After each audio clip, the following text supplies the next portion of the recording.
breaking news into the Fanfare newsfeed. Imagine showing up to a cop's funeral when you were all about defunding the police.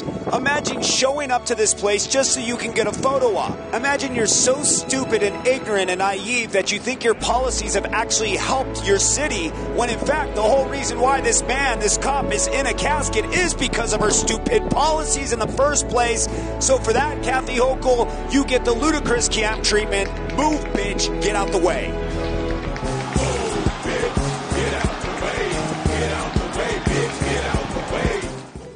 But just show you how really numb to the reality. Governor Hochul asked to speak today in St. Rose and eulogize Mr. Officer Diller, and so did Letitia James. Both were rejected by the family. Is that insane? It's just nuts. Can you imagine being a politician in New York and in New York City and pushing the biggest city in America to the brink of collapse and having crime rampant in the city, with people being pushed in front of subway trains, with drug use out of control, with illegals being given tens of millions of dollars in free ATM cards to use how they wish, and living in luxury hotels and being given preferential treatment over Americans, with women walking down the street in fear of being punched in their face just because they're white. And then imagine installing a revolving door criminal justice system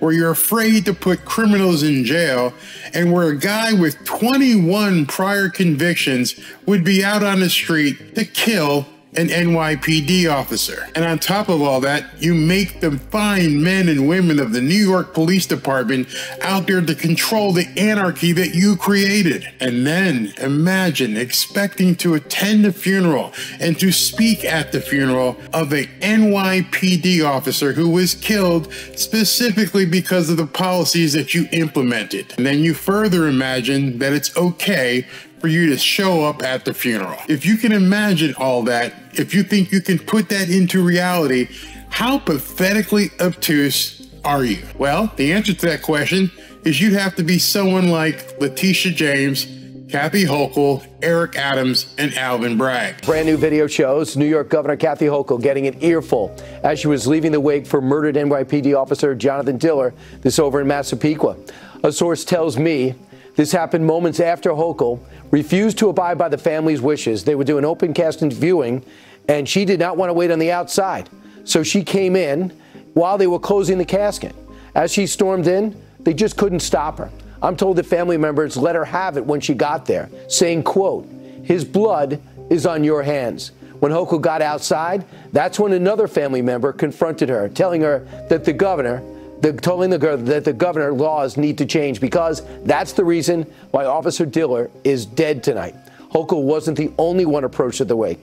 Mayor Eric Adams and DA Alvin Bragg were both confronted directly, this time by Officer Diller's wife. The source tells me she let them have it too, telling them the same thing that was told to Hochul. His blood is on your hands. I understand that Bragg kept quiet, and for a second it looked like Adams was going to engage. He realized he was heavily outnumbered and a politician, thought better of it, and left. The most shocking part about all this is that despite the fact that none of these leaders were welcomed at the wake, I have now learned tonight from a source that Kathy Hochul, the governor, asked to speak at tomorrow's funeral at St. Rose. So did, hold on to something tight, AG Letitia James.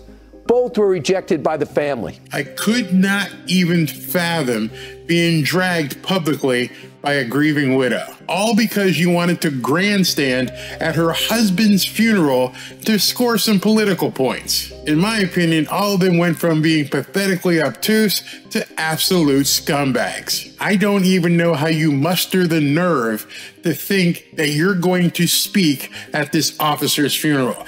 How did Letitia James and Kathy Hochul ever think that they would be welcome to speak at this poor officer's funeral? Jonathan Diller deserved more. Jonathan Diller and the entirety of the New York Police Department deserve more. But we all know why Letitia James wanted to be a part of this. She has spent the better part of her life now chasing Donald Trump. She's nothing but a Donald Trump clout chaser, and if it means she has to endure being told to F off, she's willing to take a shot. She makes me absolutely sick. and I bet many of you watching this feel exactly the same way. I am so happy that every one of those failing politicians was shown the door. And I'm also thankful that every single one of those politicians were told that Jonathan Diller's blood is on their hands. Here's a report from the church where the funeral is taking place. Inside the Church of St. Rose of Lima, and all these pews will be filled up with about 800 friends and families and so many police officers from around the country. There's also a second level here. Let me just give you an idea of what Jonathan Diller's passing and the way he's lost his life has done to this town. For the last 3 days, this entire road has been shut down. It's Merrick Road, Long Island. And we understand, police officers coming in from as far as Dallas, Texas. They're coming in from Arkansas. They've got notice from Chicago.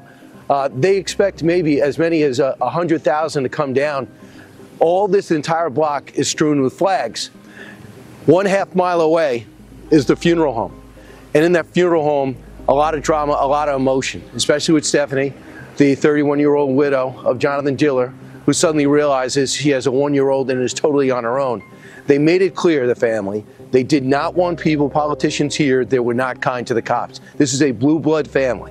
They got her brother is a police officer. Her uncle is a police officer. They are this town is full of firefighters and police officers. But that didn't stop Governor Hochul from showing up yesterday. She unfortunately did not have the patience to wait in the private family viewing with the casket open, and she wanted to storm her way in. Details clashed, and then the funeral director had to come in and quickly close the casket, at which time she got blasted by the family. She was out on the veranda being confronted by her grandfather, Jonathan Diller's grandfather's uncle, who says, I just have to tell you, your policies have put blood on your hands. The policies of this city, the policies of the state had cost Jonathan Diller his life.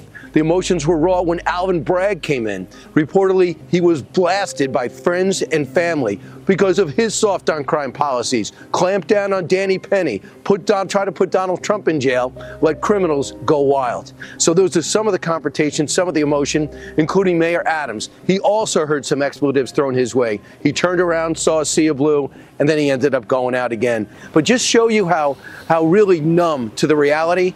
Governor Hochul asked to speak today in St. Rose and eulogize Mr. Officer Diller, and so did Letitia James. Both were rejected by the family. Is that insane? It's just nuts. It must have driven Letitia James crazy. Her having to sit at home with a box of Krispy Kreme donuts, watching Donald Trump get all this adoration from the New York Police Department. But what people like Eric Adams, Kathy Hochul, Alvin Bragg, and Letitia James don't understand is that it's not about getting admiration. It's not about a photo op. It's not about what you could receive. It's about what you can give. Donald Trump was invited. Eric Adams? Nope, you weren't invited. Kathy Hochul? Nope, you weren't invited. Letitia James? Were you invited? Hell no, you weren't invited. Alvin Bragg? Forget about it, you weren't invited. And the demented diaper wearer in the White House?